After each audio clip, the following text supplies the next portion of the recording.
One of the hard things to sharpen when it comes to hand tools is router plane blades, especially if they're integral ones like this one where they're all one piece. Sometimes you can get lucky if you have a two-piece one, you can pull it off and be able to run it onto a stone. But I learned a trick when I was in Australia from a friend of mine named Derek Cohen, and he showed me this really simple jig.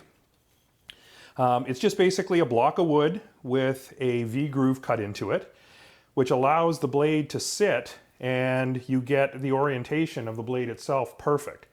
And then you can use something as simple as a drum sander on a drill press and you start sharpening.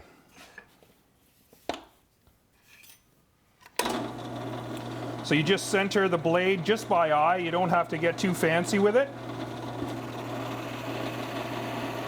And then what you're doing is you're creating a hollow grind on that blade.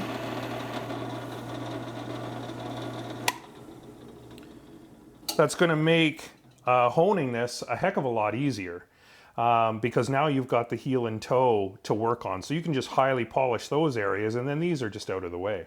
So if we come over to the water stone itself, you can just go to your finest stone, place it on the side, and now you can actually feel it lock into place, heel and toe, and then run it across your stone, polish it up, remove the burr on the back, and now you've got a nice sharp blade. And that hollow grind will last you a long time because as you can imagine, the radius is pretty small here.